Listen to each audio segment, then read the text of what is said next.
1:09, bienvenidos amigos. Aún resuenan en nuestras memorias los ecos que hemos vivido en los últimos 10 días. 10-12 días, recorriendo la Anatolia, un paraje mítico en la historia, en el pasado y en los misterios, ¿por qué no decirlo? Comenzó nuestra ruta en Estambul y nos fue llevando por toda esa gigantesca zona del planeta, árida en ocasiones, que nos llevó hasta las mismas fronteras de Siria e Irak.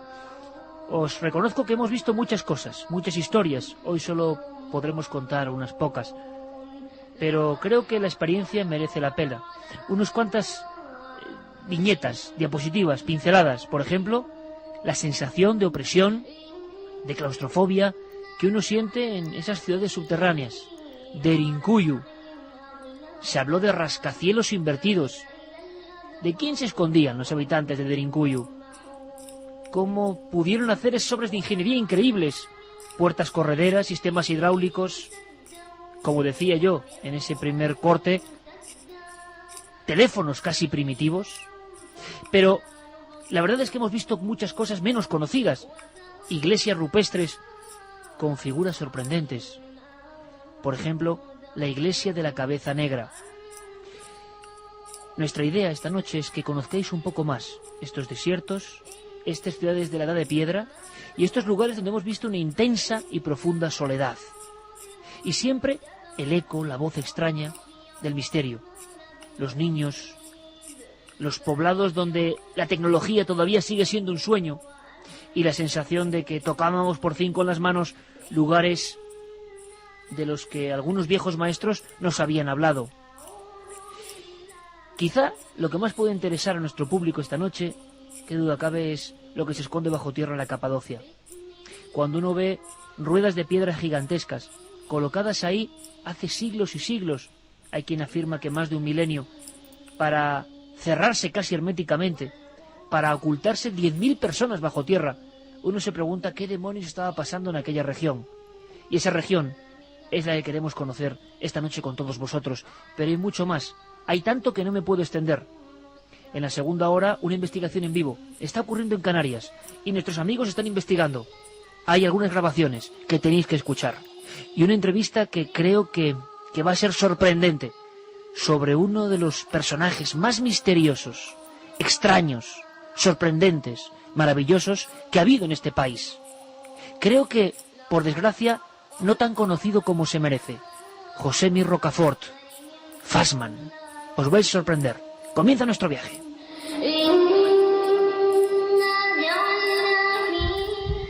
¿Hay algo que nos quieras contar desde el otro lado? Manda un SMS al 7640. Escribe la palabra milenio, espacio, y lo que nos quieras contar.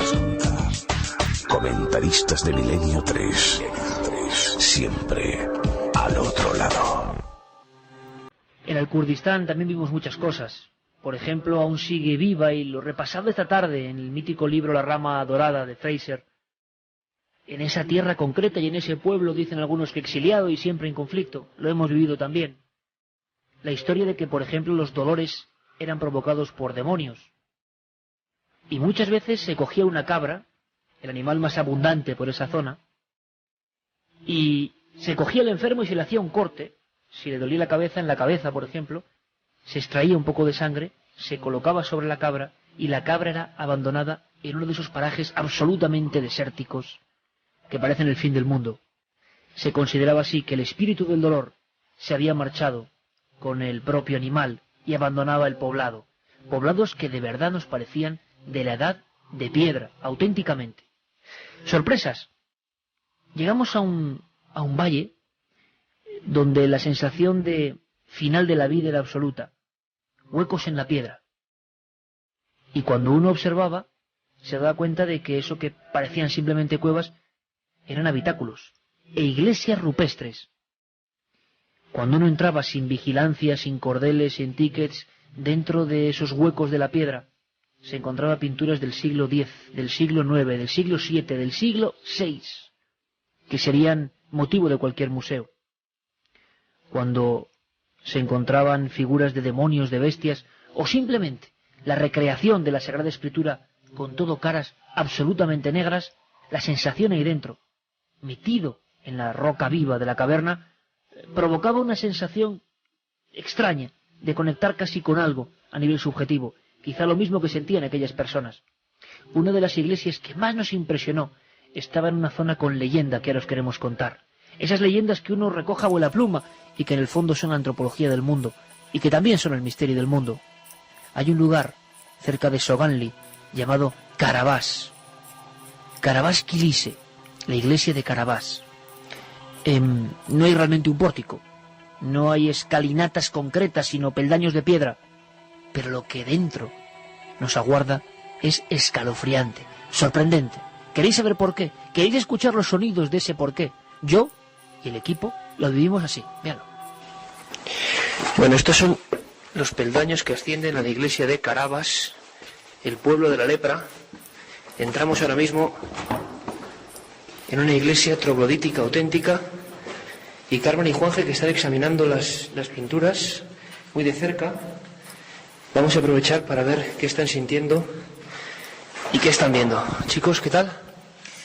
Hombre, la verdad que hay lugares que por encima de lo religioso transmiten un sentimiento humano, y la verdad que en el viaje que llevamos hasta ahora por Capadocia es el que más me ha impresionado. Carabás, la iglesia negra, la iglesia de la oscuridad, impresiona porque realmente todos los rostros de los iconos, de las figuras que aparecen de los apóstoles y hasta del mismo Cristo están teñidos de negro. O esa figura con peluca roja enfrente del Dios Salvador que tenemos en el altar, que realmente pues provoca una sensación de desasosiego como la que tuvo que vivir la gente que estaba aquí hace 1000 años. Estamos aquí sentados junto al altar precisamente. Hablábamos de unas pinturas que llaman la atención, algunas de una iconografía que pocas veces hayamos visto. Son poco comunes, sobre todo, además siendo tan antiguas, porque vemos que aquí hay pinturas desde el siglo VI, algunas luego se han visto también en el románico, por ejemplo, de nuestro país, en el románico español, como esos ojos que llevan los ángeles en el románico aragonés, por ejemplo, pero sí hay algunas figuras como la de el niño que está justo debajo de Cristo crucificado. De la lanzada del costado sale un gran chorro de sangre, y ese chorro de sangre impacta directamente en la boca del pequeño. Y también, como decía Juanje, justo en el altar, en la cúpula, hay varias imágenes extrañas. Hay 2 Cristos y justo enfrente de ellos pues hay una especie de niño como de forma cadavérica, la cara con los ojos muy marcados, sin pupilas, el pelo muy rojizo, que se enfrenta directamente con lo que es la escena de la divinidad. Pues voy a ir a observarla en unos instantes. Iglesia de Carabás, siglo VI, iglesia, repito, troglodítica, cavada en la roca viva, y desde luego ver estos frescos directamente, sin vigilancia alguna, sin control alguno, pues sorprende. Y es verdad, aquí delante tenemos una especie de individuo con capa, una cara cadavérica, unos ojos sin pupila y una especie de gorro, sombrero, pelo rojizo. Es curioso porque la expresión es de auténtico terror, de terror sagrado, y mira directamente a Cristo. ¿Será efectivamente una de las poquísimas pinturas del anticristo? Pues ahí está, lejos de todo y de casi todos, el extraño personaje, y tantos otros. ¿Cómo suenan las voces ahí dentro, verdad? Andábamos con esa transfiguración del investigador que se encuentra con cosas que le gustan y que son extrañas. Vaya pinturas, Carmen, buenas noches. Buenas madrugadas, Iker. La verdad que sí. La iglesia de la cabeza negra. Impresionantes las que pudimos contemplar, además solitarias, sin vigilancia de nadie, en un entorno completamente natural, con miles de viviendas horadadas en la roca, y de repente en una de esas te encuentras con una auténtica obra de arte de hace muchísimos siglos. Ponían en la entrada, en un pequeñito cartel que apenas refería nada sobre las pinturas que podían pertenecer al siglo VI. Y cuando te introduces en ellas, cambia el espectáculo totalmente. Ya la modernidad que se ha visto en Estambul, por ejemplo, que no está muy lejos en el mapa, cambia y te metes en otro mundo, en un mundo donde vivía la gente, donde realizaban no sabemos qué ritos, porque era una iglesia muy rara, no parecía que fuera para orar directamente, Todas las paredes estaban pintadas, algunas muy deterioradas ya, y había estancias como de recogimiento, estancias donde solamente cabía una persona, tumbas en el suelo. Tumbas de niños. En una de las partes de esa iglesia de la Cabeza Negra, que el nombre ya lo dice todo. Un lugar donde la verdad permanecimos más de 3 horas, yo creo, grabando, filmando cada una de esas escenas que eran únicas en el mundo. Y como yo decía en la grabación que veíamos allí, había pinturas muy raras, como la de ese niño pequeño que después de clavarle la lanzada a Cristo en el costado, espera que ese chorro de sangre que sale de ese costado divino caiga directamente en su boca. Y él parece estar bebiendo esa sangre. Con un buen amigo, Ferman Buruk, avanzábamos por la absoluta penumbra de este lugar. 630 iglesias metidas en la tierra, donde hubo ritos, donde hubo historias tristísimas, como la de este lugar en concreto, por eso lo hemos elegido, por lo desconocido que es para el gran público, aunque ahora hablaremos de los grandes rascacielos invertidos de Derinkuyu, Kaimakli. En Soganli dicen que vivían los leprosos. Dicen que en aquel siglo VI los más desfavorecidos eran internados en este mundo de pesadilla. Y nosotros revivíamos ese recuerdo de una ciudad infernal. ¿Verdad, Juanje? Buenas noches. Buenas noches, Iker. Hombre, la verdad que Capadocia es un lugar maravilloso porque en él hay 2 mundos. Un mundo por encima del suelo y de la roca y otro mundo por debajo de él. No solamente están esos rascacielos invertidos, bueno, hay que decir que hay 150 ciudades subterráneas en Capadocia. 150 ciudades subterráneas, algo más de 30 abiertas al público, pero bueno, Derinkuyu, que es enorme y que hemos tenido la suerte de poder ver, está abierto prácticamente un 10% solamente a los ojos del público. Unas 15 plantas hacia abajo. Sí, pero bueno, hay otras que posiblemente sean más grandes que Derinkuyu. Aparte, piensa, por ejemplo, no sé de qué enemigo tan terrible huyeron los excavadores de estas ciudades, pero de Derinkuyu, la ciudad más cercana subterránea, que es Kaimakli, hay 8 kilómetros y hay un túnel que las une.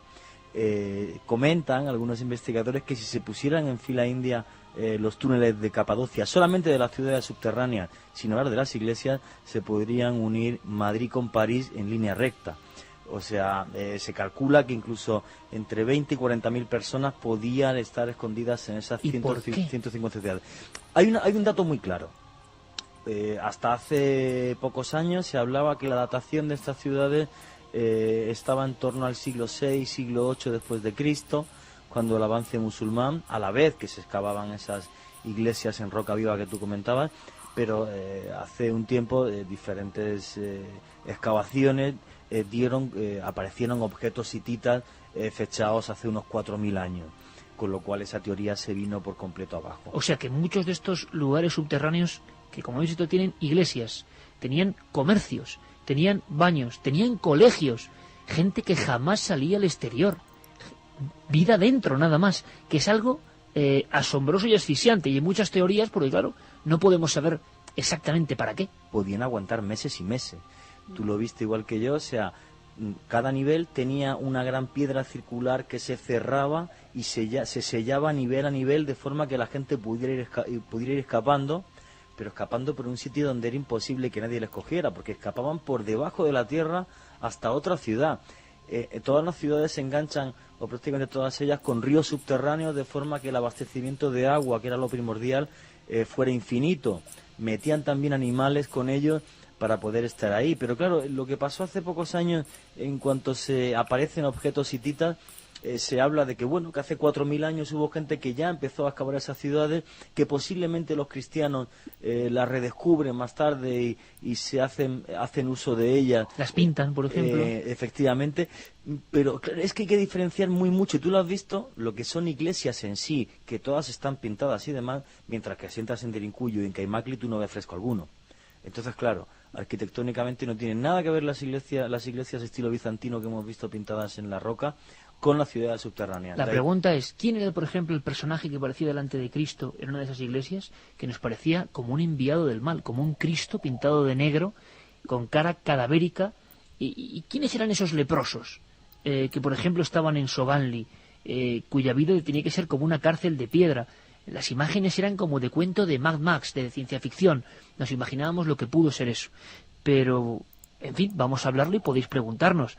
Vamos a abrir líneas y a recordaros varias cosas importantísimas. Como siempre, Fermín Agustí, Carlos Largo, Geray Martínez en la nave de los sonidos y don Santiago Camacho, que nos trae sorpresas. Santi, buenas noches. Buenas noches, Iker. Vas a viajar con nosotros, no has estado físicamente, pero ya estás en la nave viajando por lugares de los que tanto hablaron los clásicos, ¿no? Como Däniken y demás. Ellos interpretaban, que sería la otra parte de la conspiranoia, que todos estos mundos bajo tierra eran por algo, por un enemigo con el que evidentemente en plena era del miedo a lo nuclear, años 60, se especulaba, ¿no? Y se exageraba con eso, con algún poder venido del espacio, se llegaba a decir, ¿no? Sí, de hecho lo enlazaban incluso con narraciones ancestrales como el Bhagavad Gita hindú, en el que se habla de cosas que, visto desde unos ojos actuales, podrían parecer una guerra nuclear. De hecho, las ciudades de Capadocia son uno de los enigmas, yo creo, más fascinantes. Pero de esta noche me he quedado con una cosa que ni sospechaba que ibais a ver, que era lo de las leproserías, que es un mundo que a mí, de hecho, siempre me ha fascinado, porque es algo oculto por la propia sociedad y que mucho más cercano de lo que creemos. Fíjate, las últimas leproserías duras, de las de tener encerradas a la gente como campos de concentración, se cerraron en Japón en 1996. La ley de prevención de la lepra de Japón, de 1953 a 1996, es una cosa que es uno de los holocaustos ocultos más increíbles. Niños de 7 años encerrados de por vida en esos centros, condenados entre otras cosas a ser esterilizados, todos los que entraban nada más allí, pues ver cómo ese estigma se ha ido reproduciendo en el tiempo y ver cómo habéis estado en uno de esos centros de muerte y olvido, pues realmente es de esas cosas que me va a fascinar escuchar esta noche de vuestros labios. Ahora te cuento un detalle sobre la lepra. Vías de contacto, y importantísimo, la semana que viene, amigos de Milenio 3, la semana que viene despedimos esta 8ª temporada feliz con todos vosotros en Granada. Mejor sitio imposible, en Granada. Datos concretos donde podéis poneros en contacto, todos muy atentos, amigos, porque queremos que sea el fin de fiesta. El fin de fiesta auténtico de esta temporada para celebrarlo todos juntos. Datos, Carmen.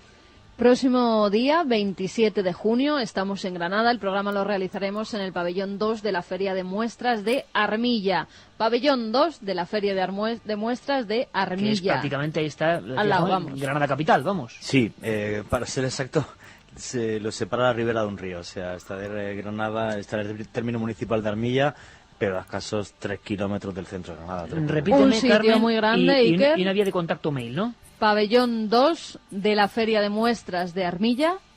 Estaremos allí. Han elegido este sitio porque cabe muchísima gente, más de 4.000 personas, con lo cual no van a tener problema para recoger las entradas en Radio Granada, que se dirijan a Radio Granada. La página es esa, radiogranada.es, que se pongan en contacto con ellos. Ahí van a ver que hay teléfonos, que hay mails, que se dirijan a ellos de todas las formas posibles y que vayan a por esas entradas. Próximo viernes, fin de fiesta, amigos. Próximo sábado, estoy yo ya. Próximo sábado, fin de fiesta, queremos estar todos juntos. Día 27. Seguiremos informando en estas 3 horas y abrimos vías para esta noche. Vamos a abrir vías de contacto, como siempre, el 7640, palabra clave Milenio, espacio, vuestros mensajes, milenio3 con número, @cadenaser.com, si decidís escribirnos un mail, porque tal vez alguno de vosotros haya visitado ya estos lugares de la Capadocia de los que estamos hablando, y también a través de la página web de la Cadena Ser, cadenaser.com, donde podéis dejar vuestros mensajes y además leerlos en tiempo real. Luego, repito, investigación en vivo, un personaje fascinante y un hecho luctuoso, un hecho terrible que ha pasado muy cerca de la radio ayer mismo y que encierra un misterio y que es terrible, repito. Así que el programa viene duro, viene fascinante. Hablaba Santi de la lepra y hemos estado en muchos lugares.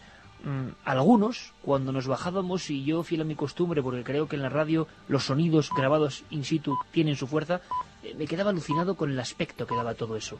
Esta era la leprosería de la que ahora vamos a hablar, y la veíamos mirándola de frente, bajo un sol de justicia, así. En las inmediaciones de Soangli da la impresión de que la humanidad se ha extinguido y que solo quedan restos de ciudades que aparecen en esas novelas del futuro. Ciudadelas de piedra, ventanucos, Da la impresión de que es otra civilización la que vive aquí, en un contacto estrecho con la naturaleza y debajo de un valle inmenso de paredes de roca que se extienden hacia los cielos. Aquí estamos, frente a algunas iglesias rupestres únicas en el mundo.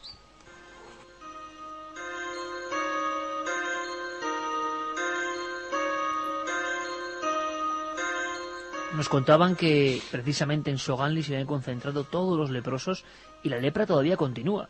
Yendo a otros lugares, mucho más al sur, yendo al Kurdistán, éramos los únicos turistas y pudimos ver a gente que todavía tenía las secuelas, por desgracia, ¿no?, de esta enfermedad, que ahora es una enfermedad, pero que en tiempos no tan lejanos, como decía Santi, era un auténtico estigma. Y allí Juanje nos contaba nuestro amigo Ferman Buruk que se concentraba la gente a morir, y esa gente iba a la iglesia de Karabás, quizá pintaba, doradaba la piedra y se postraba ante figuras extrañísimas, incomprensibles, con una iconografía que nunca habíamos visto en otros lugares, y por ejemplo uno iba pisando tumbas de niños pequeñísimas, todavía ahí, sin vigilancia de nadie. Es que hemos tenido la suerte de ver, y además tenemos que agradecer aquí al Ministerio de Turismo de Turquía y a Pasión Turca, que son los que nos han guiado en este viaje, el hecho de poder ver la Capadocia desconocida. Yo tuve la suerte de estar en Capadocia hace un año, pero no fui tan afortunado de, como en este viaje, ver esas partes de Capadocia totalmente desconocidas, como es el valle de Soganli, un valle en el que se abandonaba a los leprosos, en el que se les dejaba pues un poco de pan duro y de comida, digamos, en la parte más cercana a las poblaciones del valle. Y claro, en aquellas iglesias, en aquellas cuevas, vivían y morían como buenamente podían. Lo que no podíamos imaginarnos nosotros en ningún caso es que, pues eso, fuera de ese circuito turístico, podríamos pisar unas iglesias con un contenido tan críptico como el sufrimiento que la gente que las pisó, ¿no? Condenados en vida a la más terrible de las muertes, el olvido, aparte de la lepra. Entonces, claro, con esa iglesia de Karabakh, como tú dices, abandonada de las rutas de turismo, abierta a cualquier visitante sin ningún problema, como estuvimos nosotros, pues había unos frescos que a mí me siguen inquietando, como bien decía Carmen, y aunque sea repetirlo, pero ese niño vampiro chupando la sangre de Cristo, cayendo a chorro. ¿Alguien nos puede decir, nos puede ayudar, si alguien sabe de iconografía cristiana, sí, qué pinta eso, un niño sorbiendo sangre de Cristo? Hay más pinturas así, sí, lo que pasa, ¿no?, es que son muy extrañas, pocas, ¿eh? Y sobre todo en el altar, en la parte de arriba de la cúpula, enfrente del Dios creador, esta figura desconcertante, con el pelo rojo, con ojos mortecinos. Yo pienso que estaba enfrente de Cristo. Desde mi punto de vista, debe ser el anticristo. ¿Quién más cerca puede tener el infierno que un leproso abandonado a su suerte a punto de morir? El anticristo no ha sido dibujado muchas veces. Hay una leyenda, incluso de un vagabundo que se cuenta, y que el vagabundo se llama Karabás, por cierto, un vagabundo que regresa como enviado del anticristo, en fin, una historia rarísima, y nos sorprendió mucho ver esa figura como con un turbante, con el pelo rojo, los ojos sin pupila, la cabeza como de una calavera, pero que se parecía realmente a Cristo y que miraba de frente a la figura, ¿no? ¿Es la pintura del anticristo, tú crees, la que está ahí y a la que podía estar casi dedicada porque era la zona fundamental de esa cúpula? ¿Son trasvases de dioses malignos? Pensemos una cosa, allí se extiende una zona que llega luego hasta el Kurdistán, donde hasta hace nada, y dicen que continúa, se hace el rito yazidi y la cultura yazidi. Dicen que son 800.000 los turcos, iraquíes o sirios que siguen practicando el yazidismo. Y dicen que su dios es Melek Taus, una especie de pavo real demonio. Hemos visto iglesias, ¿verdad, Juanje? Sí, señor. Donde de repente, que era impresionante, ¿eh? Tenéis que imaginaos meterse en una cueva, oscuridad absoluta, un halo de luz, quizá perfectamente programada por esta gente, y tú ves en el templo un tremendo pavo real con manos, rojo, pintado rojo, que está avanzando. Y muchos amigos de allí de Turquía nos decían, no sabemos qué es, quizás sí lo sabían, pero contaban la leyenda de un pavo real diabólico, de un gallo diabólico, que se había aparecido para intentar embaucar a los ermitaños, que allí también se iban a morir. Con lo cual encontramos lugares con tumbas de niños, recintos para morir, de los eremitorios hemos hablado hace poco, pero con estas pinturas y con esta cultura del yazidismo, que por cierto hace no mucho tiempo, hace menos de un año, hubo 32 yazidis muertos, tiroteados, en un autobús, por revueltas entre ellos, a favor y en contra. Es una cultura que muchos califican de satánica. Los musulmanes y los cristianos de esa zona consideran que estos yazidis del Kurdistán son satánicos. Su dios, el pavo real, Melek Taus. Y ahí aparece en muchos de estos lugares, y uno se sobrecoge. Ahora bien, Carmen, como decíamos, esa figura, por la expresión que tenía, podía ser el anticristo. Sería una de las poquísimas iglesias donde aparece. Sí, sería una de las pocas iglesias. Lo que pasa que el anticristo se ha representado de muchas formas, desde seres monstruosos, tal y como se describía en los tratados de demonología, hasta niños que más bien tendrían este aspecto, porque este era un ser pequeño, el que veíamos en esta iglesia, era un ser Con una capa. pequeñito, no sé si con una capa o con algo negro que le Como envolvía. adolescente, ¿verdad, Carmen? Ujú. Algo así.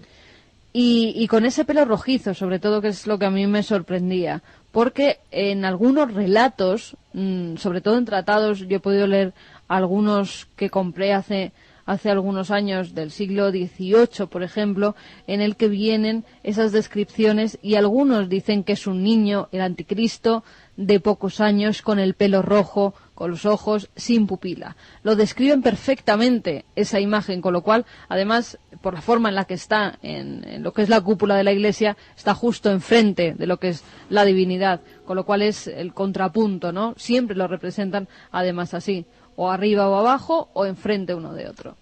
Absolutamente abrasadas por el sol, absolutamente calcinadas por un sol inmisericorde, 600 iglesias en la roca, sin vigilancia de nada ni de casi nadie. Y uno se encuentra sorpresas mayúsculas, extrañísimas, y una que demuestra lo que es la historia, ¿no? Muchas de las figuras, por ejemplo, de arcángeles, están quemando vivos a personas, están cogiéndolos del pelo y están quemando en hogueras a personas. Y cuando uno va al final de una cueva y ve esto, mirando fijamente con esos ojos a los arcángeles o incluso a los ángeles del Apocalipsis, escenas del Apocalipsis, estamos hablando de zonas... O una sábana santa, que te o una acuerdas. sábana santa. Cuidado, estamos hablando de una zona donde están las 7 iglesias del Apocalipsis, las 7 iglesias mencionadas en el Apocalipsis en Anatolia. Es un ambiente rarísimo, denso, profundo, de una cuestión sagrada, pero no han pasado muchas culturas. Y, por ejemplo, muchos de estos demonios o dioses incluso están perfectamente clic, clic, clic, clic, clic, con un clavo los han quitado la cara, los han borrado. ¿Qué eran? Las huestes musulmanas iconoclastas, que odiaban, digamos, lo que era el culto al icono o a la imagen, y uno se queda también sobrecogido. Hay iglesias con decenas de cabezas, cientos de figuras pacientemente martilladas. Algunas, por ejemplo, fíjate de curioso, Santi, les han borrado solo los ojos, pero la expresión fantasmagórica de esa figura en capa, con alas, que te mira, que puede ser un demonio o un dios, que está peleando contra Satanás, por ejemplo, o la iglesia de la bestia que existe allí, y le han borrado, le han martillado el ojo, y entonces se queda la capa anterior de la pared. Claro, tú ves un fantasma todavía mucho más terrible, ¿no? La capa anterior que ya tenía dibujos, ¿eh? Y muchos de esos dibujos eran ojos, simplemente. Ojos flotando en la pared. Era un mundo de pesadillas, sinceramente. Hombre, hay que pensar también que el patrimonio arqueológico de lo que es Anatolia es uno de los más importantes del mundo. Ahí está una que dicen que es de las primeras ciudades de la humanidad, que es Çatalhöyük, hasta... Çatalhöyük. Efectivamente, hasta ruinas...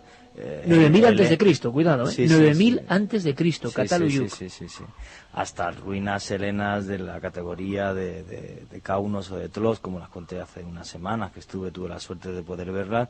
O sea, el patrimonio arqueológico de Anatolia está empezando ahora a ser excavado. Ahora. Y las sorpresas son constantes. Por ejemplo, No en los paran, años no 60, paran.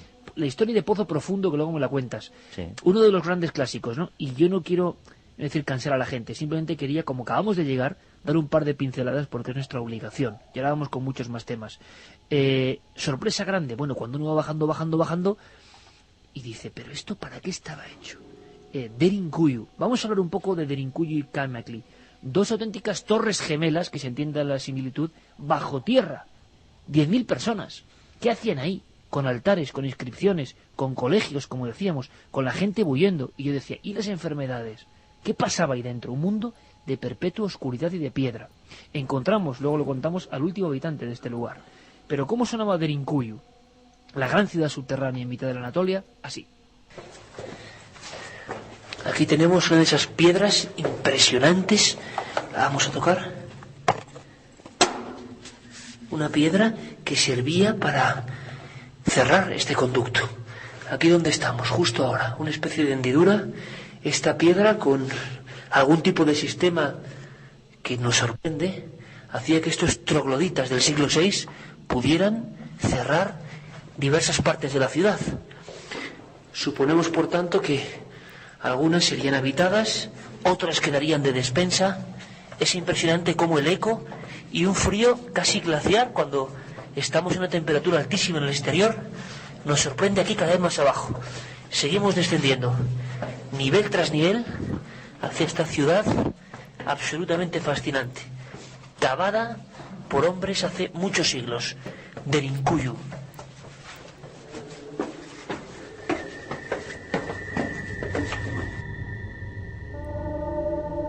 Y Derinkuyu hoy no ha cambiado mucho desde el día de su descubrimiento. Nadie intuía que debajo del pueblo, un pueblo extraño hay que decirlo, un pueblo solitario a pesar de la cantidad de gente que vive allí, el sol en mitad de la plaza, no había casi gente cuando estábamos nosotros. Y una gran sorpresa debajo, bajo el suelo, generaciones y generaciones se habían escondido de algo. Bueno, es que Derinkuyu ya de por sí quiere decir pozo profundo, con lo cual imaginemos una ciudad entera excavada. Es una roca bastante blanda porque es como roca volcánica, con lo cual es fácil excavarla. Derinkuyu es descubierta en 1963, además por una casualidad. Un vecino de esa localidad está haciendo reformas en su casa, decide tirar uno de los muros y se encuentra con una habitación al otro lado.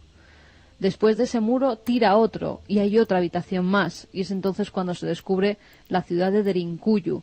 Se cree que hay hasta 20 pisos hacia el centro de la tierra. Ahora mismo hay excavados, que se sepa o que estén abiertos al público, 8 que pudimos estar viendo, esas estancias donde tenemos cocinas, donde tenemos establos, donde estaba la escuela también, donde había habitaciones altares para cada una de las familias, había una especie de capilla cruciforme, la pudimos ver allí, como tenía el altar al fondo y los dos brazos que hacían la cruz, y el tercero, que era el más largo, donde se reunían. Esa iglesia daba una especie de salón de reuniones donde al parecer pues allí debatían, y de esa sala salía el único cuerpo que por ahora se ha encontrado en Derinkuyu. Si te metías hacia la derecha en una sala que iba todavía más hacia abajo, muchos metros más hacia abajo, si recuerdas, Juanje, estuvimos bajando, al final del todo había una tumba de donde se rescató un esqueleto que se llevaron a hacer los análisis pertinentes y del que no se ha vuelto a saber nada. Absolutamente nada. Ferman Buruk, en lo profundo de Derinkuyu, nos daba más datos. Sí, dicen, calculan 10 kilómetros. Comunicaba con la ciudad de Kaymakli. Entre las dos ciudades hay una distancia de 10 kilómetros. Este túnel que tenemos aquí. Este túnel. Y estamos ahora en el 7º piso. Y todavía tenemos otro piso abajo. Es para el gobernante, para los gobernadores. Otro piso abajo.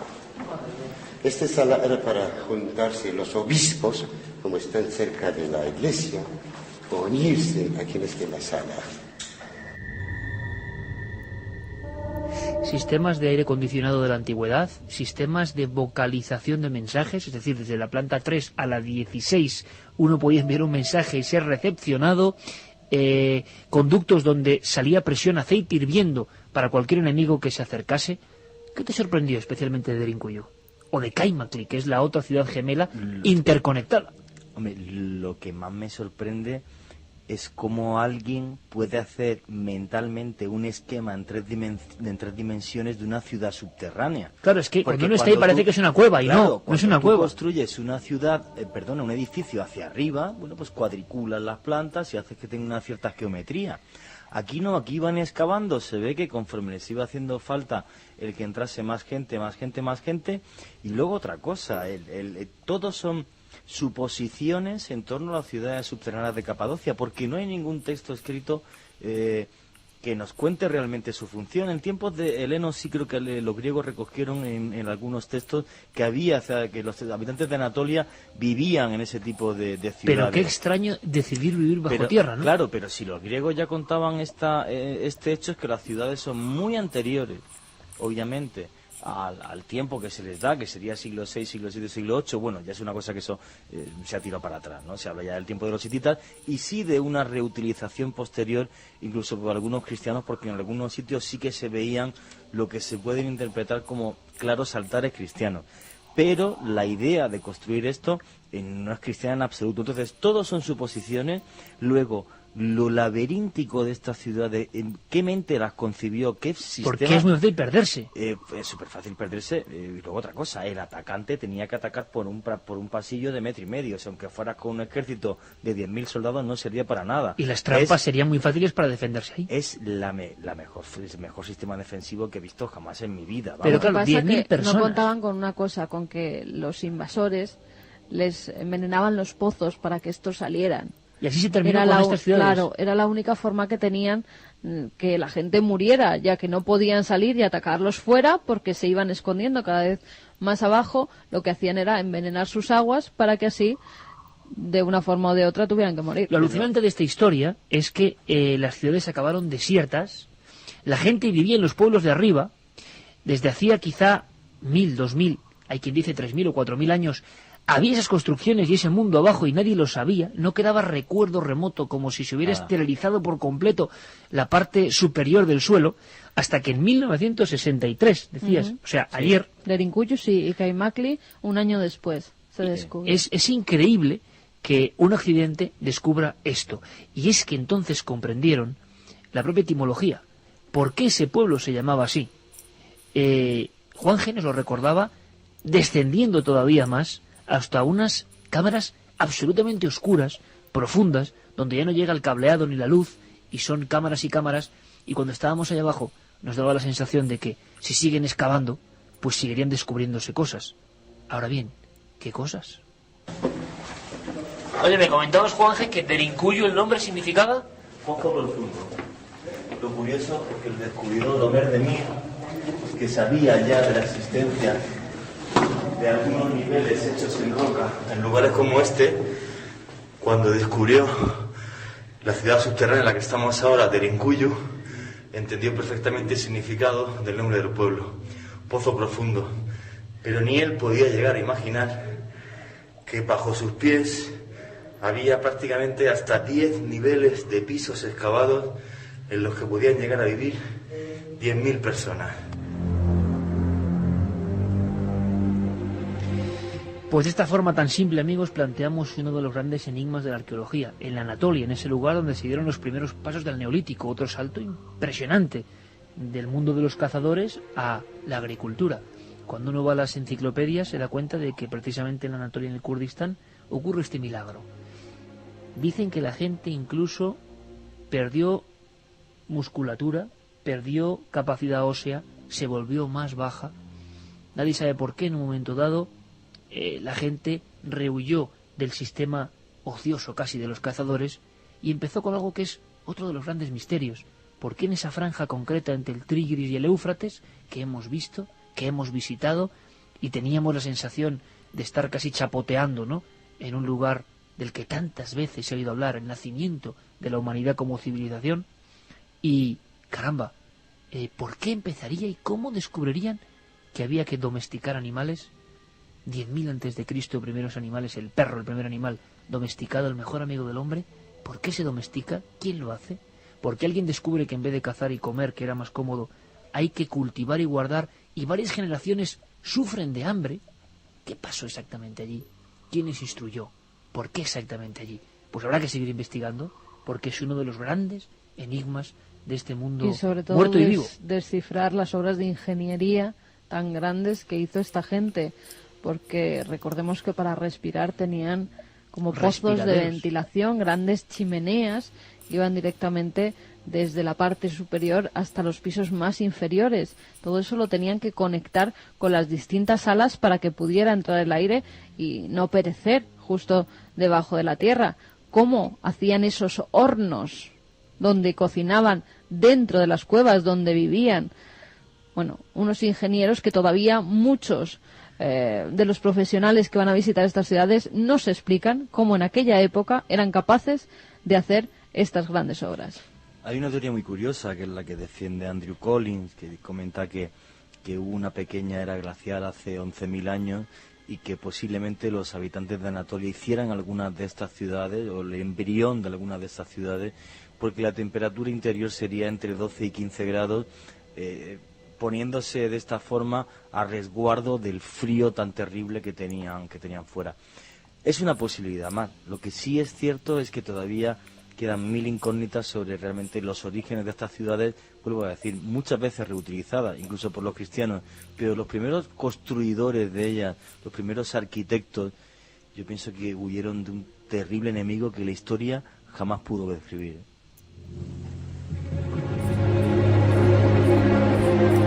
Y se habla de remotísimos cataclismos en esa zona concreta que terminaron con cierta parte del mundo y nació otro nuevo. Seguiremos investigando, lo prometemos. Hemos traído kilos y kilos y kilos y kilos de material. Esto es solo un apunte. Queríamos viajar con todos vosotros, sentir esas ciudades de 20 pisos bajo tierra. ¿Cómo sería la vida ahí? Desde luego opresiva y asfixiante. Y con un temor, ¿a qué? Nunca lo sabremos.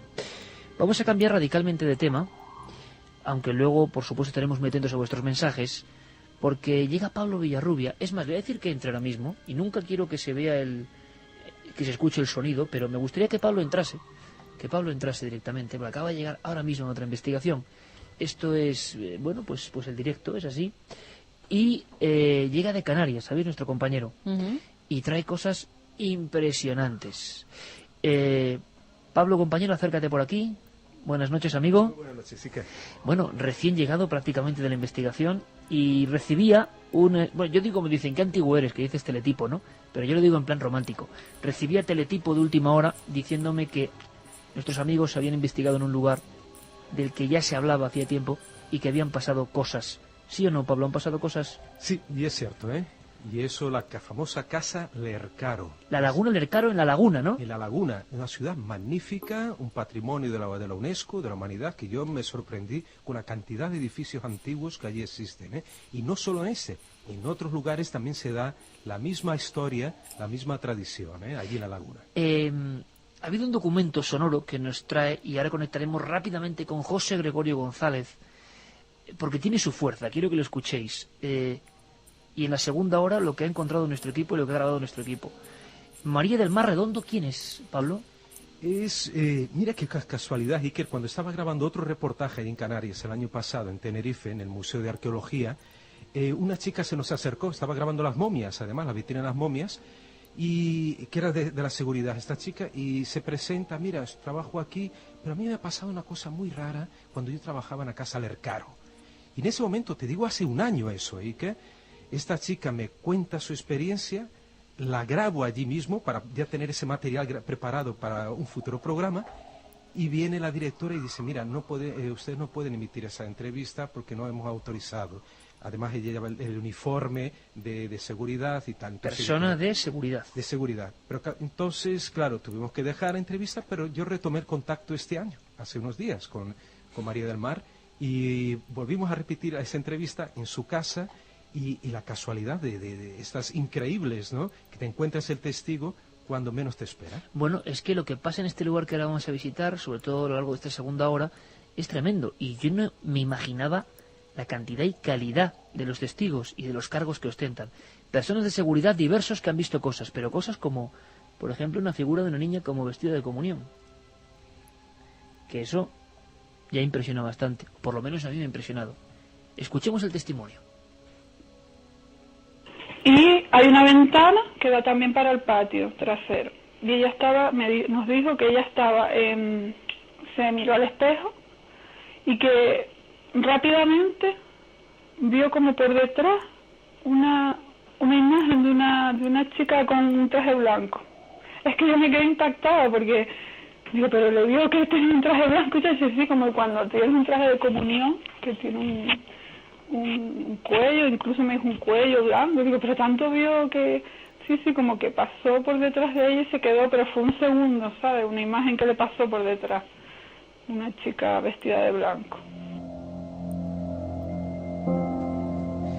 Pues sería el arquetipo de esta historia, que luego se va complicando porque hay personas incluso con cargos importantes dentro del mundo de la política, en Canarias, de la seguridad, que aseguran que en el mismo lugar se ha visto esta misma figura y siempre la misma.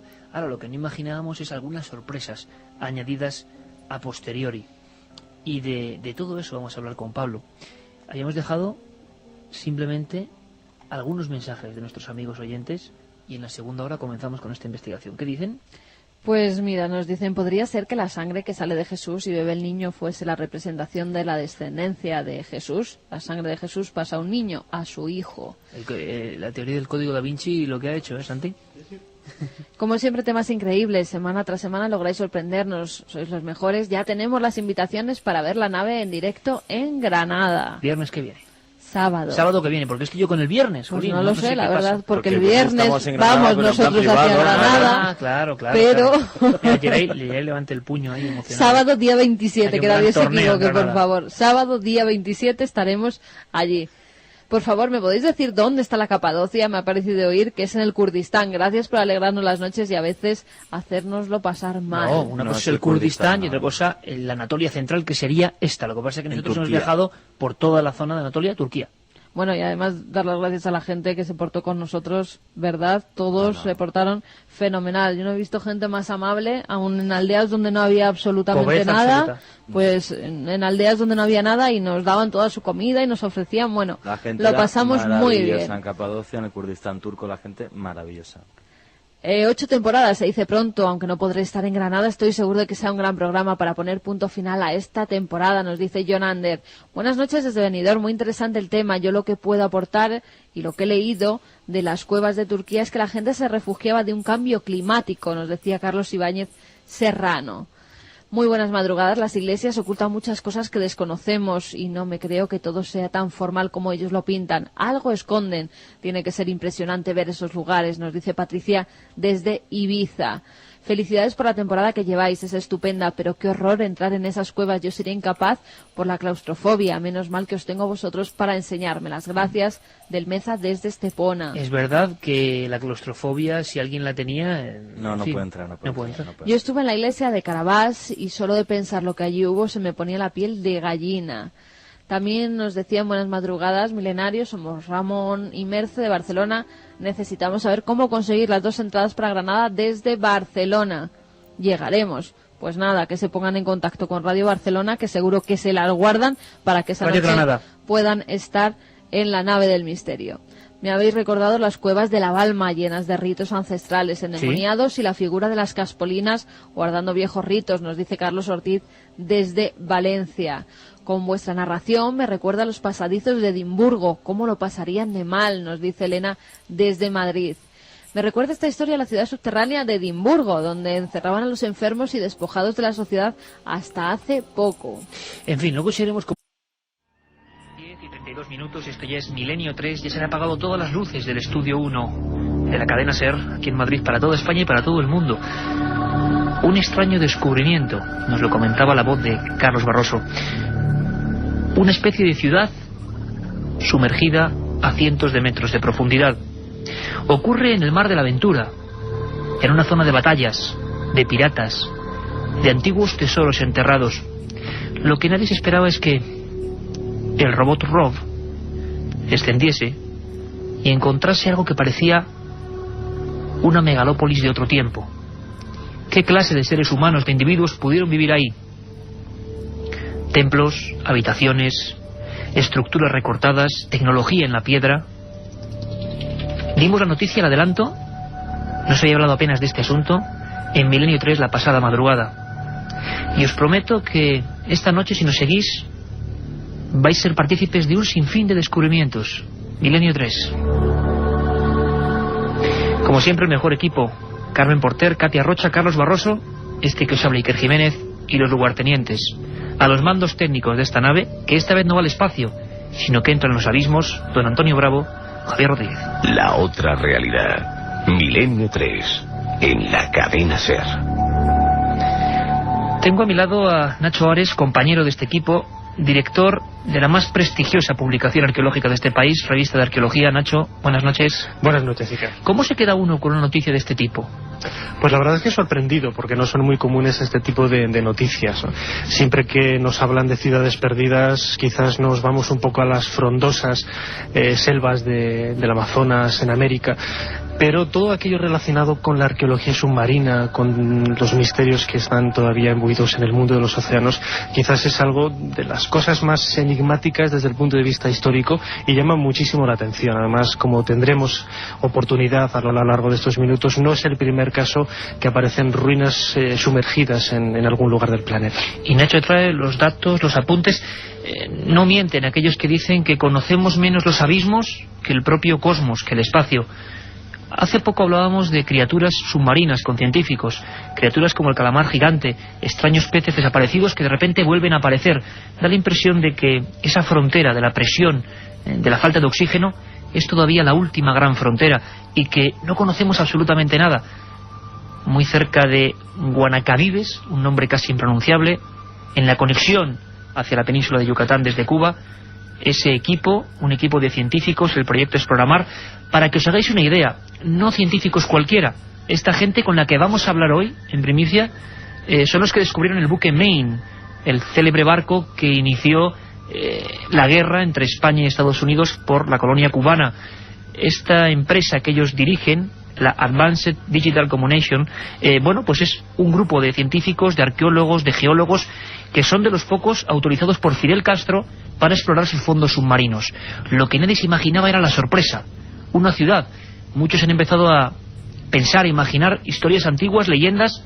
La Atlántida, pueblos sumergidos, quién sabe. Ahora tenemos una noticia de primera magnitud y contada como siempre por Milenio 3. Tengo en las manos un libro magnífico del que vamos a hablar. Va conectado totalmente con esta historia. El archivo del misterio, la historia perdida. Nacho Ares, nuestro compañero, amigo y gran profesional, hay que dejarlo así de claro. Enigmas que el tiempo y los hombres ocultaron. 30 historias como estas que Nacho ha recogido y que luego vamos a ver su similitud. Y en Cadena Ser Málaga tenemos a otro compañero, el compañero por el que hablamos de esto, el reportero, el corresponsal que descubrió esta historia, que nos la trajo de Cuba, que acaba prácticamente de llegar a España y que ya el pasado domingo nos adelantaba un par de pinceladas. Don Luis Mariano Fernández, compañero, buenas noches. Buenas noches, Iker, Carmen, Nacho y a todos los amigos oyentes de Milenio 3 desde los estudios centrales de la Cadena Ser en Málaga. Pues ahí estamos, Cadena Ser Málaga, Cadena Ser Madrid, todas las emisoras ahora mismo pendientes y que abran bien los oídos, porque ha habido auténtico misterio. Nacho, Luis, si os parece, antes que nada vamos a conectar con nuestro corresponsal en Cuba, ya para trazar un paralelismo que nos lleva de océano a océano, Mauricio Vicent, porque tiene todas las últimas noticias para que mucha gente que se incorpora ahora mismo sepa de qué estamos hablando. ¿Qué se ha descubierto? ¿Qué clase de ciudad sumergida que puede cambiar el rumbo de la historia se está descubriendo o los robots o las cámaras de profundidad están analizando? Escuchamos desde Cuba a Mauricio Vicent. Una Atlántida en pleno Caribe, aunque parezca increíble, la idea no es descabellada, sobre todo después de que un grupo de investigadores haya descubierto unas estructuras de piedras simétricas sumergidas a 600 metros de profundidad muy cerca de las costas de Cuba. Según los investigadores, estas estructuras asemejan ser restos de calles, pirámides y edificios y pudieron ser construidos hace unos 6.000 años. El descubrimiento fue hecho en el año 2000 y ahora un equipo integrado por científicos de varios países planea investigar los fondos marinos con un robot submarino frente a la península de Guanacavives en el occidente de Cuba. Imágenes de dichos fondos tomadas hace un año confirmaron la presencia de bloques grandes de granito en formaciones circulares y perpendiculares. La mayoría, de entre 2 y 5 metros de longitud, estaban al descubierto y podían apreciarse sobre los bloques marcas que parecían dibujos. Este intrigante descubrimiento ha alentado la hipótesis de que Cuba pudo haber estado unida al continente americano mediante una franja de tierra hasta la península de Yucatán. Según los investigadores, es posible que nos encontremos ante una ciudad sumergida del periodo preclásico que pudiera haber estado poblada por una civilización avanzada similar a la de Teotihuacán, en México. La idea de una ciudad sumergida en el Caribe para algunos trae recuerdos de los relatos del filósofo griego Platón sobre la perdida Atlántida. la perdida Atlántida, ni más ni menos. A veces parece que las leyendas se convierten en realidad, en una realidad que ha surgido en teletipos. El periódico Juventud Rebelde de Cuba fue el primero que dio la noticia. Sin embargo, National Geographic quería hacer una expedición. Parece que hay cierto secretismo en toda esta historia. No sabemos cómo en Europa no ha tenido mayor eco. De momento, podemos decir que a día de hoy hay 3 ideas importantes en el grupo de científicos. Luego escucharemos sus voces. Primero, que este descubrimiento sean estructuras naturales extraordinarias que no tienen relación con los seres humanos. Es decir, una formación realmente precisa de la naturaleza que ha generado eso, muy difícil. La segunda hipótesis serían estructuras megalíticas, gigantescas, naturales, pero modificadas por seres humanos, seres inteligentes, no sabemos quién.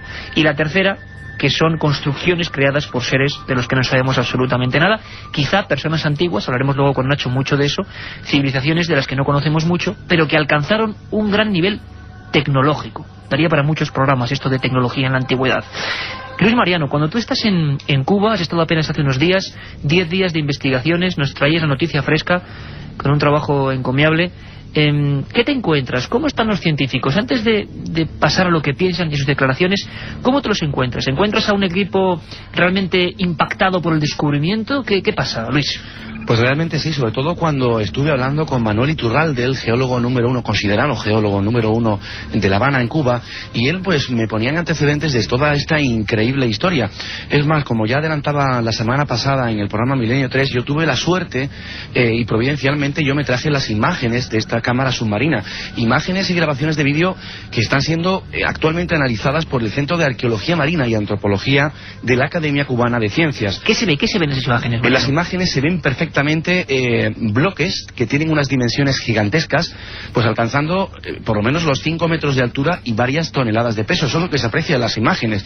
Se ha constatado que las piedras fueron cortadas, talladas y pulidas para encajar unas con otras y formar estructuras mayores. Pero el escándalo, o la perplejidad, la extrañeza, fue cuando yo me encontraba inscripciones, imágenes, dibujos en esos monolitos, como Paulina Zelinsky, su descubridora, así le llamaba. Sobre las inscripciones, bueno, pues que son abundantes y que se encuentran prácticamente en todas partes del yacimiento, también han aparecido, como decía, símbolos y dibujos cuyo significado pues se desconoce.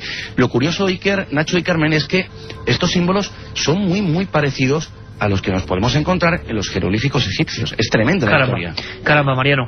¿Qué os parece, compañeros, si pasamos la voz a la oceanógrafa canadiense Paulina Zelinsky, una autoridad mundial, que es la que está dirigiendo este proyecto, que ha concedido poquísimas entrevistas, desde luego a España y a Europa no hemos conocido ninguna, y cuyas palabras, cuyos testimonios, cuyas primeras impresiones recogía junto al agua, en plena investigación, nuestro compañero Luis Mariano.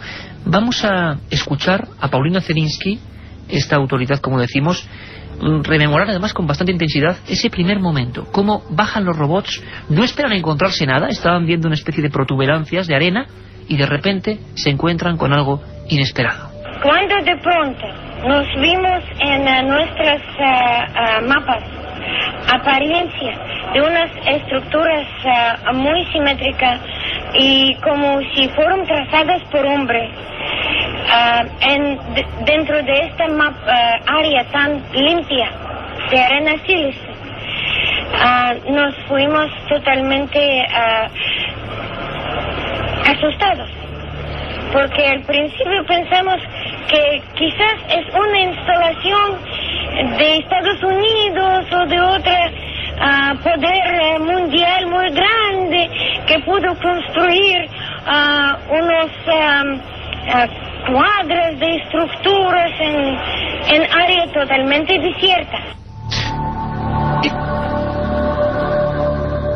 Sí, Marino, ¿queréis comentarnos algo? Yo quería comentar que recordemos que Paulina Zelinsky es la autora del descubrimiento, que es ingeniera oceánica, una experta soviética que durante la Guerra Fría se dedicó a la construcción de bases secretas de submarinos y que en la actualidad trabaja realizando obras de ingeniería civil y topografía del lecho oceánico. Ella me comentaba que estaba convencida, porque al preguntarle sobre el origen de la posible teoría de la Atlántica, ella estaba convencida de que estos restos arqueológicos pertenecen a la antigua civilización olmeca.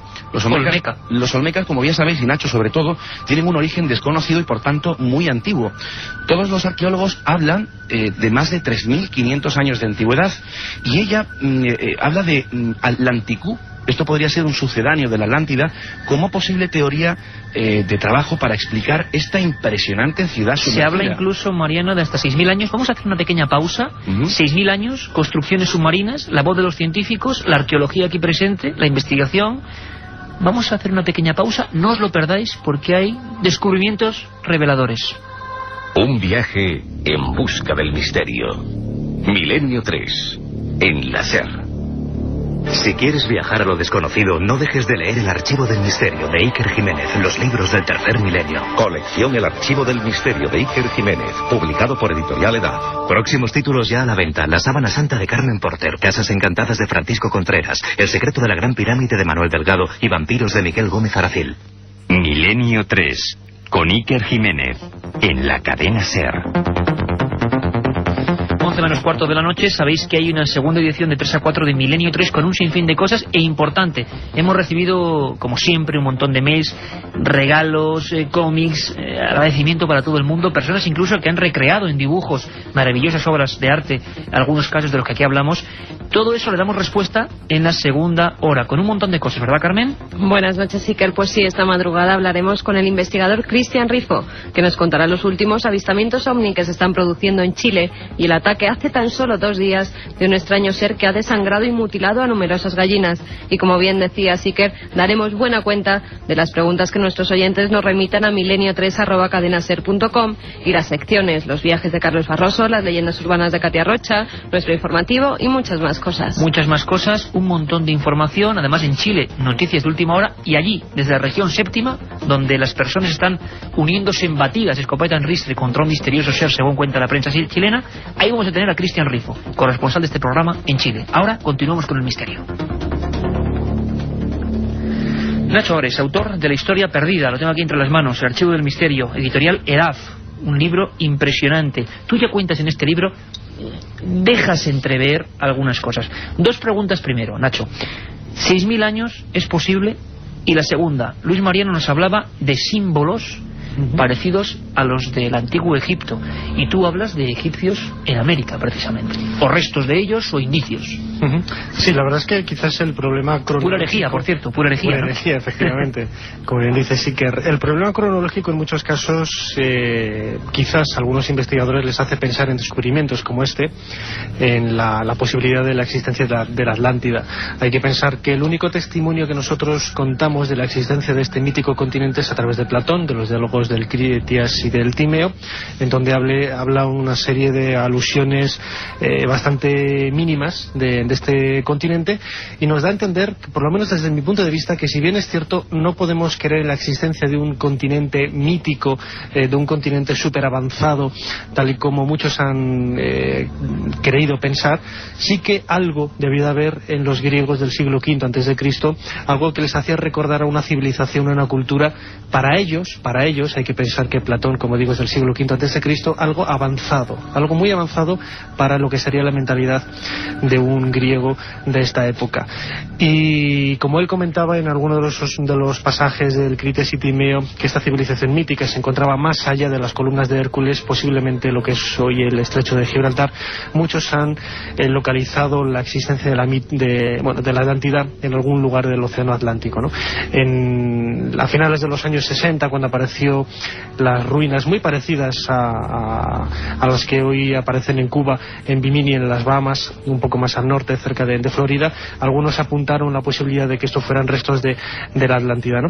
Pero este tipo de descubrimientos es quizás lo que nos hacen ahondar un poco en la esencia del misterio, ¿no? Hay infinidad de culturas de la antigüedad, infinidad de civilizaciones que vivieron hace miles de años, como los olmecas, como los mayas, como los egipcios, que precisamente no tienen un origen realmente todavía delimitado desde el punto de vista arqueológico, desde el punto de vista histórico. Hay infinidad de teorías. Sí, pero Nacho, me gustaría apuntar un dato importante a la audiencia y por supuesto a vosotros también, y es que Paulina Zelinsky, ella está colaborando con el Departamento de Antropología de un importantísimo museo mexicano, y ella, al mostrar las imágenes obtenidas de estas ruinas, pues los expertos pudieron verificar de que se trataban realmente de ruinas con motivos olmecas, Pero ¿qué sabemos realmente, Nacho, de los olmecas?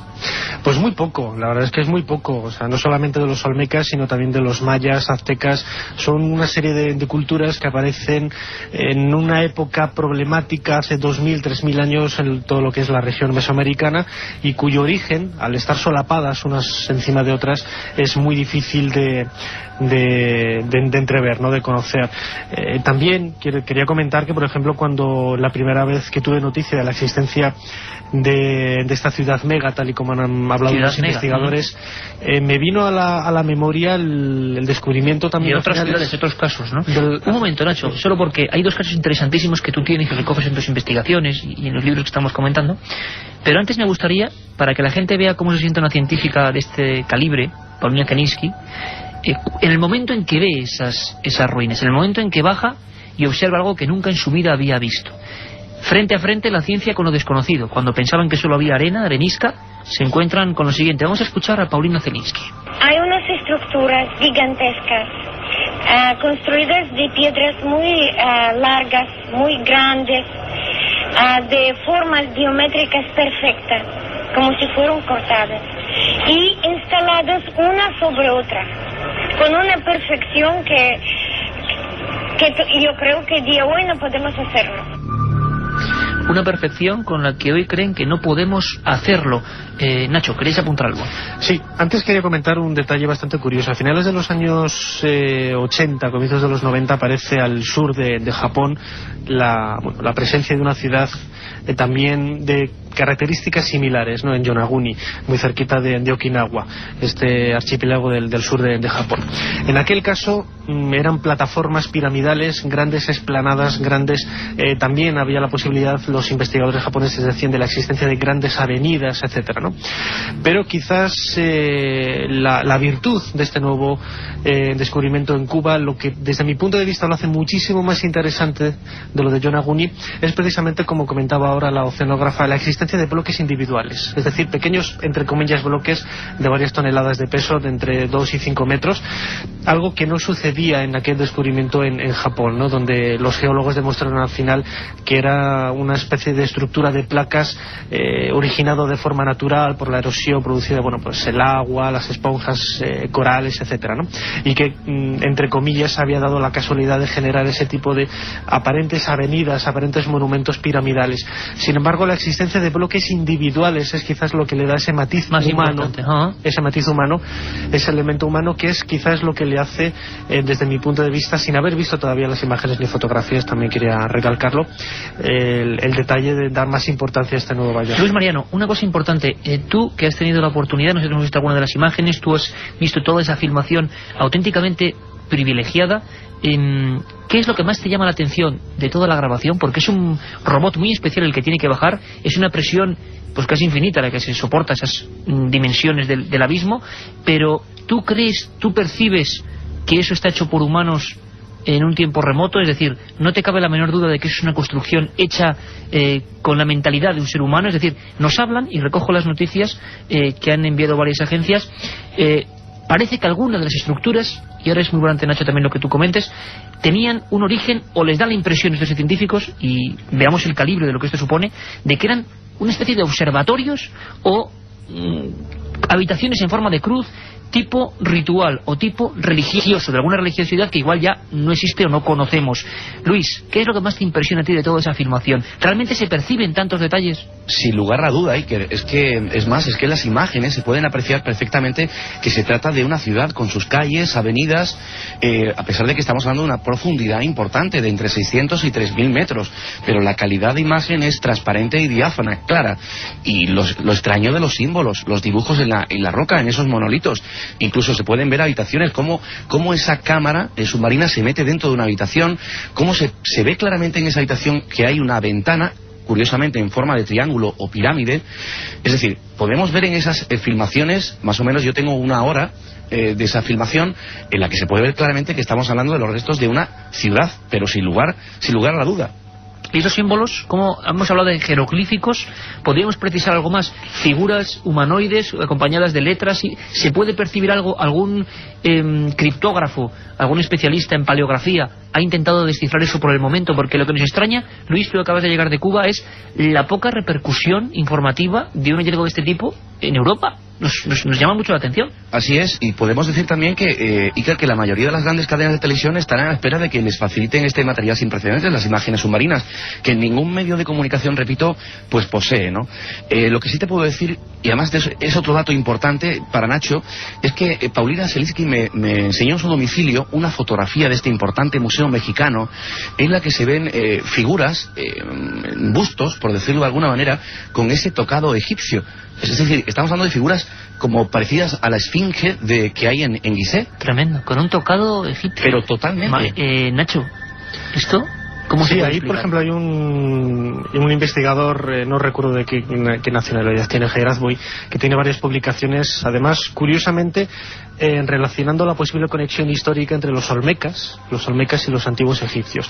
Yo en mi libro, en La historia perdida, una de las historias es precisamente la posibilidad de que los antiguos egipcios, no en época faraónica, sino en época tolemaica, más o menos en el siglo III, II antes de Cristo. O sea, después de lo que popularmente todo el mundo conoce como los grandes imperios egipcios, un poquito después, ¿no? Ajá. Ya lo que es prácticamente la época grecorromana, pues algunos aventureros de la navegación se lanzaran a buscar nuevos horizontes, nuevos límites, nuevas experiencias en conocimientos extraoceánicos, ¿no? O sea, viajes a América desde África antes de Colón, claro. Sí, pero no como la historia. Nosotros quizás la idea convencional sería cruzando el Mediterráneo y luego el Océano Atlántico, sino al revés, por el Océano Pacífico, aprovechando lo que son las corrientes marinas. Está demostrado científicamente que es posible llegar al Golfo Pérsico, etcétera, hasta lo que es la isla de Pascua, que precisamente el aspecto negroide de esos grandes moais, incluso es lo que le hizo pensar a Antonio Rivera,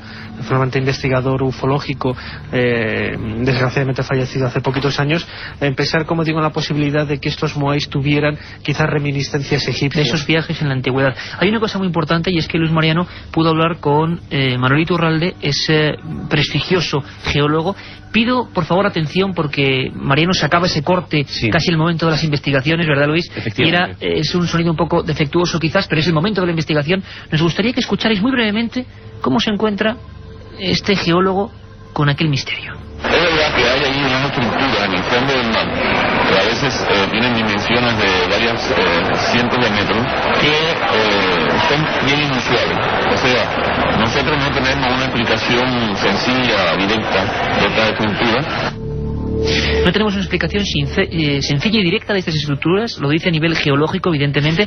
Piensa, Mariano, que son producidas por los hombres, cinceladas, para que todo el mundo nos entienda, por el ser humano. Sin duda, sin duda. Él piensa que se debe a una estructura artificial, es decir, construida por humanos. Preguntados al principio rápidamente si ha habido un escepticismo científico, y es que es verdad, es que esta teoría y su inevitable paralelismo con la mítica ciudad de la Atlántida, pues consideran poco creíbles por las mencionadas por el tema de la profundidad y la antigüedad. Esto es lo que dice el gremio un poco científico, ¿no? Es decir, que hay escepticismo. National Geographic parece que quiere hacer una expedición importante también para corroborar estos descubrimientos. El problema que hay allí es económico, es decir, ellos de momento no pueden acceder humanamente a esa profundidad para poder rescatar restos y poder analizarlos. Ellos han puesto conocimiento, este descubrimiento, a National Geographic y a Discovery Channel para que ellos sufraguen y patrocinen, promocionen este descubrimiento. Nacho Ares, quizá la clave está en esos símbolos. Tú nos hablas en La historia perdida de otros muchos casos, hablaremos de la máquina antiquitera, hablaremos de tecnología aparente de antes de Cristo recuperada en antiguos pecios, en antiguos navíos, por ejemplo esta pieza que es un auténtico mecanismo que se conserva en el Museo Arqueológico de Atenas. La clave está en los símbolos, y quizá el mar nos sigue dando más oportunidades. Habría que quizá acercarse más con nuevos robots. Dicen que hay un robot que se llama Roman, que va a bajar allí de nuevo y que va a catalogar todo eso. Pero la clave estaría en esos símbolos para comprender toda esta historia. Hombre, yo creo que si definitivamente aparecen textos, aparecen jeroglíficos sobre algunas de las piedras, y ya sean jeroglíficos egipcios o jeroglíficos de cualquier tipo de escritura mesoamericana antigua, podría ser la clave definitiva que lo pudiera relacionar de una manera directa con una de estas civilizaciones de hace 2000, 3000 años, ¿no? Lo que está claro es que es lo que señalaba Manuel Iturral, de que esto podría cambiar el conocimiento de la evolución del ser humano y, por supuesto, de la evolución de las Américas. Aquí el misterio, Luis Mariano, muchas gracias. Desde Cadena Ser Málaga, Nacho Ares, director de la revista de arqueología, autor de La Historia Perdida. Lo que está claro es que ha habido un halo de secretismo que quizá algún día se rompa, ¿verdad, Nacho? Ojalá esto deje de ser herético y esto salga a la luz. Parece mentira que no conozcamos en primera plana de los periódicos.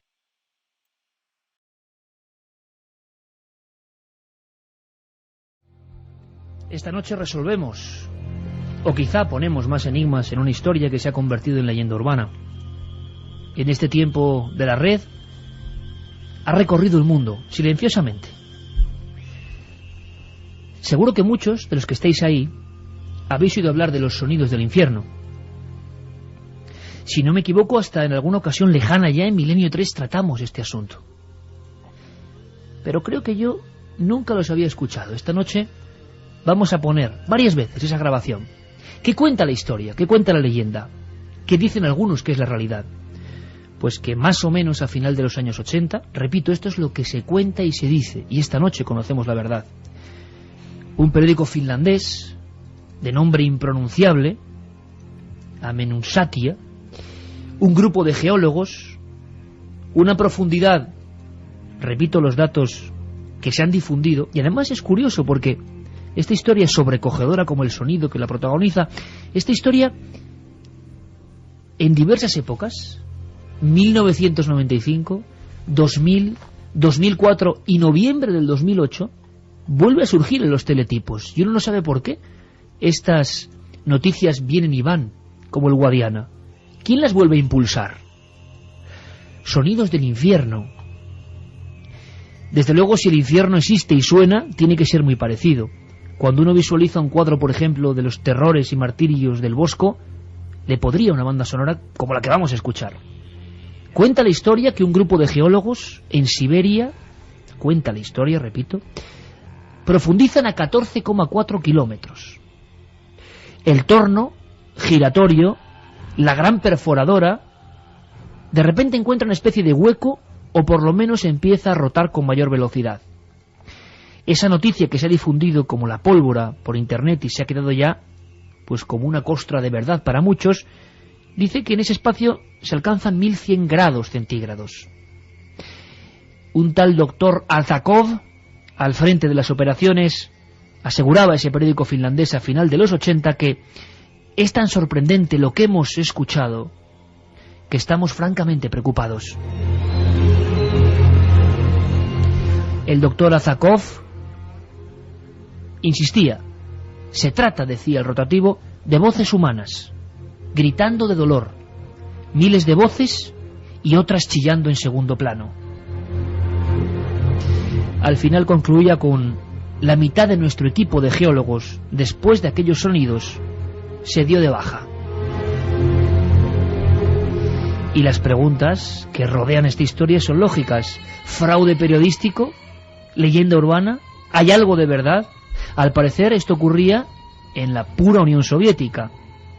Y por lo tanto, eso del infierno, de los sonidos y lamentos del Averno, no casaba con la política del odio y el martillo.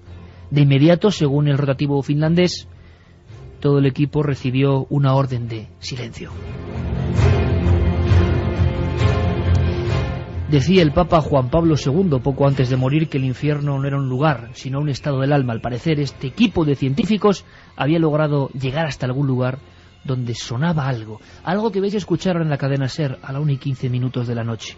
Algo que luego quizá expliquemos científicamente, o no, quién sabe, pero que de verdad, si es la madre tierra o es el infierno, impresiona de verdad. Yeré Martínez, compañero, bajamos esta banda sonora tremenda de Mongol y vamos directamente a la grabación que al parecer obtiene este equipo de geólogos y que ellos interpretaron, según la leyenda, como el mismo grito del infierno.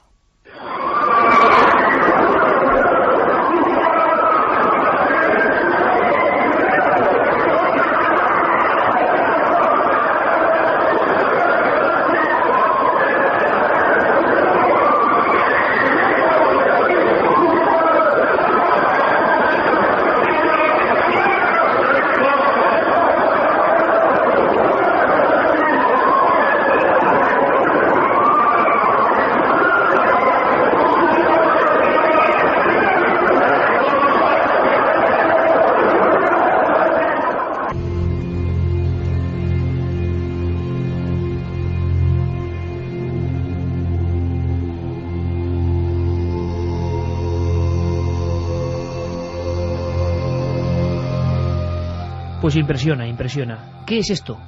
¿De dónde surge esta leyenda? ¿Es leyenda? ¿Hay algo de verdad? Hemos investigado y tenemos la fortuna de tener aquí en el estudio, en directo. Podéis preguntarle cosas, porque esta noche es un viaje sonoro irrepetible. Un buen amigo, uno de esos divulgadores científicos que yo creo que enfocan todos los descubrimientos, todo lo que está ocurriendo de verdad, con su punto justo de misterio, que lo tiene, claro que sí, sin dejar de ser riguroso. Él es jefe de ciencia y tecnología del diario ABC, ni más ni menos. José Manuel Nueves, bienvenido, buenas noches. Hola, Iker. De verdad que es un placer tenerte aquí. Para mí estar también. En los estudios de Milenio 3. Estos sonidos, primero, han hecho temblar a mucha gente. A mucha. Porque claro, si uno se imagina el infierno... Vamos, me lo imaginaría así. Lo único que hay que hacer es leer a Dante y escuchar esto, y es que casan las dos cosas, ¿no? Claro. Primera noticia, José Manuel. Un periódico finlandés, Internet. Bueno, es más, Carmen, buenas noches. Buenas madrugadas, Iker. Los sonidos del infierno, o los gritos del infierno, diferentes titulares, se han expandido por la red. Mucha gente iniciada ha conocido esta historia. Y para muchos, y has visto foros, debates, opiniones, no cabe duda de que es algo realmente misterioso y de que esa especie de perforadora... Ahora vamos a conocer incluso el lugar donde esto ocurrió exactamente. No se cuenta el lugar. Es un sitio de Siberia, como mucho apuntan. Mucha gente cree que son los sonidos del infierno realmente.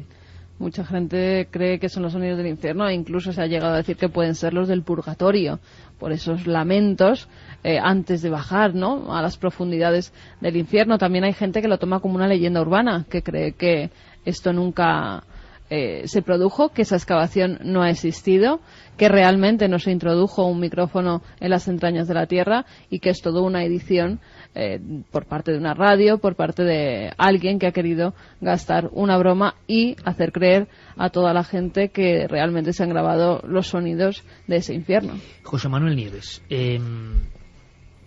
ahí está, digamos, un poco el enfrentamiento. Gente que piensa que es una grabación para asustar, que surge en cierto momento, además, para asustar con un miedo que es ancestral y que está dentro de la cultura judeocristiana. Lo que pasa es que, como otros que es verdad. Como tú ya has dicho, el origen de la leyenda urbana surge de alguno de los geólogos del equipo. Eso lo he visto yo en algunos otros documentos, en algunos otros lugares. Pero la verdad científica del asunto es lo que, si quieres, te puedo contar, ¿no? Esto es un proyecto científico que existe y existió de verdad en los tiempos... Eso es lo primero que nos deja ya, o sea, que esto no es leyenda, lo que es el proyecto científico. No iban a buscar, sí, evidentemente, no iban a buscar el infierno. Lo del infierno es, digamos, que es un añadido. Querían hacer una cosa, date cuenta que estamos en los años 70, principios de los 70. Creo que el proyecto empezó concretamente el 24 de mayo de 1970. Y en un sitio muy concreto, como tú decías, que es la península de Kola, que estaba en Siberia. ¿Cuál era el objetivo de este proyecto? Date cuenta que en aquellos años la Unión Soviética hacía grandes proyectos. La naturaleza, que los soviéticos la querían modificar, cambiaban los cursos de los ríos. Este río me lo llevo aquí, el lago lo cambio. Así hicieron unos desastres ecológicos que todavía están pagando, ¿no? Y este gran proyecto lo que quería era perforar completamente la corteza terrestre. Nunca se había intentado, o nunca se había llegado tan lejos, y llegar a una zona que se llama Mo, lo llaman los geólogos, que es justo donde termina la corteza y empieza el manto terrestre. Nunca se había intentado, José Manuel, esto. No se había intentado porque la corteza terrestre, que es una capa fina, que es donde vivimos todos, donde están los continentes y donde está la tierra que pisamos, es una capa que, según los lugares de la Tierra, tiene un espesor entre 35 y 70 kilómetros.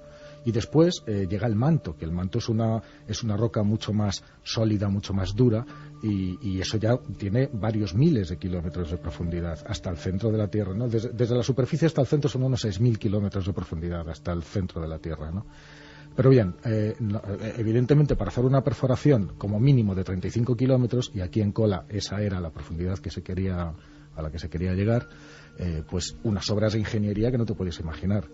No lo consiguieron, no se consiguió. El proyecto siguió adelante durante cerca de 20 años y hasta el año 89, que fue cuando se interrumpió ese proyecto, consiguieron llegar a 12.000 262 metros. Que es una barbaridad, imagino. Que son 12 kilómetros y 262 metros, que no está nada mal. No es que no está nada mal, es que ni siquiera hoy se ha superado esa marca, ¿no? No se ha podido... ese que se llama el pozo superprofundo de Kola, se puede mirar en cualquier libro de geología o se puede mirar en Internet y está toda la descripción de lo que es el proyecto científico, ¿no? No pudieron llegar más, pero por algo que tú has adelantado antes, ¿no? Que era... se encontraron con más temperatura de la que ellos pensaban que iba a haber. No eran 1100 grados, sino 180 grados a 12 kilómetros y pico de profundidad, pero los científicos, los geólogos, esperaban encontrar mucho menos, esperaban encontrar temperaturas de 100 grados, que los instrumentos que bajaban pudieran soportar. A 180 grados las cosas se empiezan a complicar para cualquier instrumento. Tú coges tu móvil y lo pones a 180 grados y probablemente no sobreviva, pero no solamente el móvil, sino muchos otros instrumentos electrónicos. Y estamos hablando de los años 70, donde no había los adelantos electrónicos que hay ahora, ¿no? Tuvieron que suspenderlo, se suspendió pues en el 92, se suspendió completamente el proyecto, pero el agujero queda allí y quedó allí. Si hubieran tenido que bajar un poco más, solamente calcularon ya a partir de esas temperaturas que a 15 kilómetros de profundidad ya hubieran tenido temperaturas de hasta 300 grados, con lo cual vieron que no tenían la tecnología necesaria para continuar. Esta es la realidad científica. No me cuentes más un momento, José Manuel, porque es que sé que todo el mundo está ahora mismo escuchando y está cotejando la información entre lo que ellos han podido escuchar, y volveremos a escuchar los sonidos, entre comillas, del infierno, y muchos sorprendidos porque la inmensa mayoría de la gente, es lo que tiene la red, piensa que es una burda invención, leyenda urbana, que nunca hubo ni siquiera científicos quizá en esa zona perforando. Claro que los hubo. El pozo existe. El pozo existe todavía hoy. Todavía hoy. Se llama el pozo superprofundo de Kola y ahora, por motivo de estos sonidos también, desde hace muchísimos años, se conoce como el pozo del infierno o el agujero del infierno. Oye, maravilloso colofón para que Carlos Cala, nuestro compañero, nos adentre en este pozo. Vamos a conocerlo, gracias a José Manuel Nieves, por dentro. Vamos a poner los micrófonos dentro de ese pozo del infierno.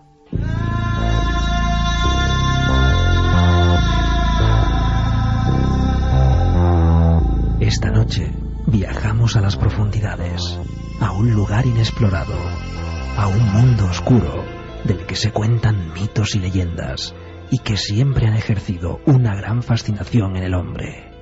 Esta noche, la nave de Milenio 3 va a viajar a las entrañas de la Madre Tierra.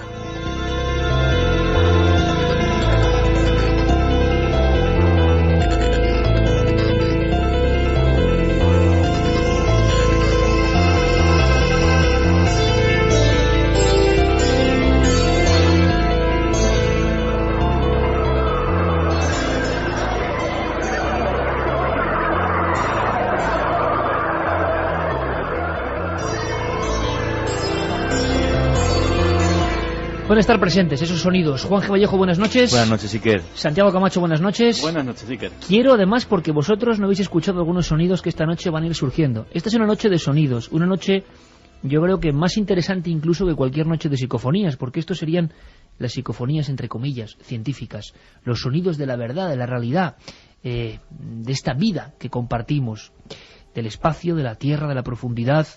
Y va a ser emocionante. Solo una cosa más, antes de que José Manuel, que le he cortado abruptamente, siga contándonos la realidad de ese pozo de Kola.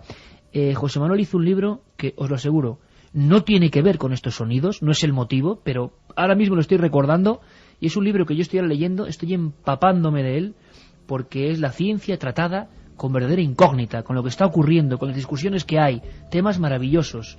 Carmen, vamos a sortear 3 libros. Sorteamos esta noche 3 libros. Hablemos de ciencia, de la editorial EDAF, escrito por nuestro invitado José Manuel Nieves.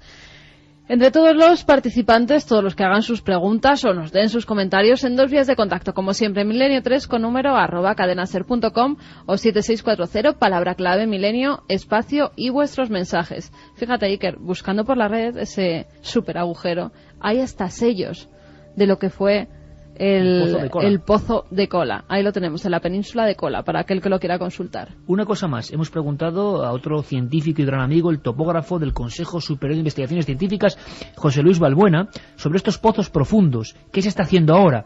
¿Cómo se hacen estos pozos? Lo que nos responde es sorprendente. Esto se hace, pero nunca se llegó tan profundo como este pozo del infierno. Actualmente hay pozos de 7.000 metros de profundidad. Y hay un proyecto de la ExxonMobil de 10.000 metros, de 10 kilómetros de profundidad en el Golfo de México. También hay perforaciones que empiezan vertical y luego se inclinan para alcanzar bolsas debajo del mar. Concretamente, Neftegas ha hecho una en las costas de Rusia, un pozo que alcanzó una longitud total de 11.182. Pero vamos, estamos hablando de que a lo mejor bajan a 1.500, 2.000 metros por debajo del nivel del mar. 1,27, cosa importante. Si podéis, en Milenio 3 muchos lo hacen, ¿no? Me lo decía José Manuel Nieves, que bajen la luz, que aumenten el volumen, que se pongan los cascos, porque vamos a escuchar muchas cosas.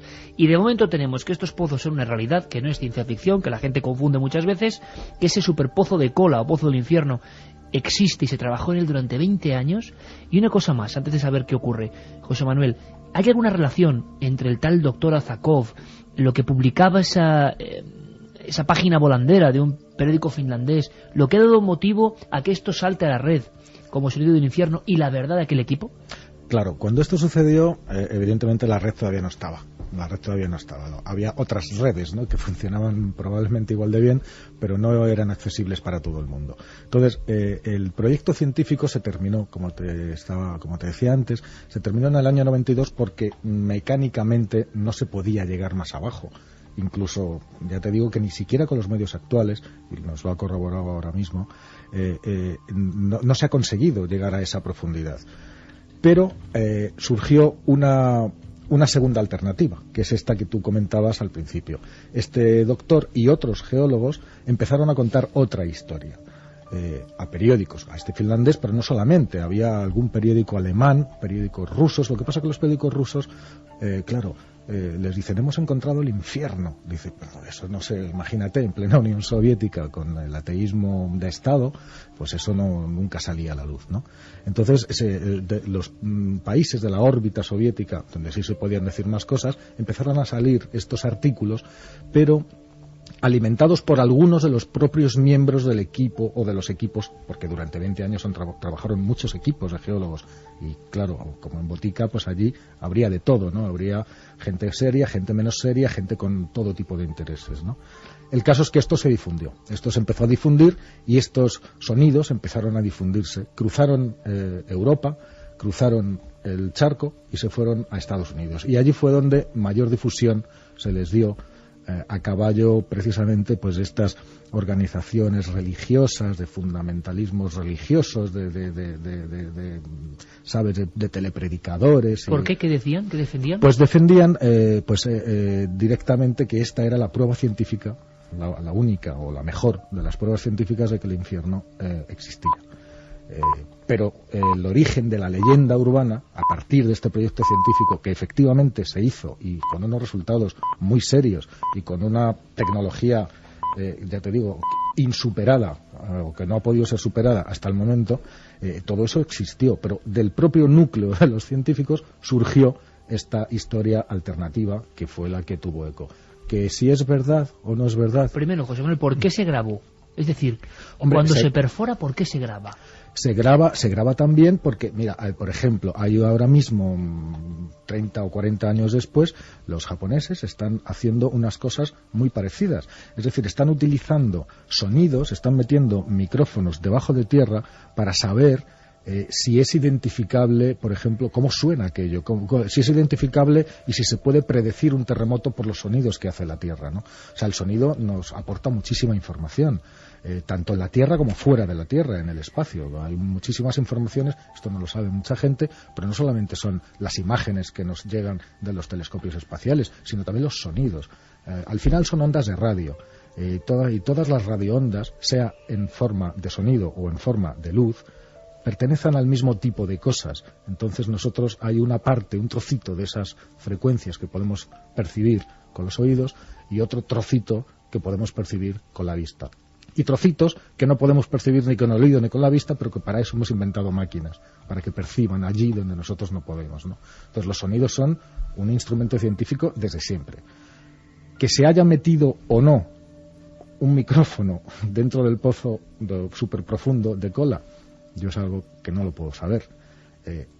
me cuadra porque científicamente es algo que se hace, y me cuadra que durante 20 años de hacer experiencias ahí, seguro que se tuvieron que meter micrófonos también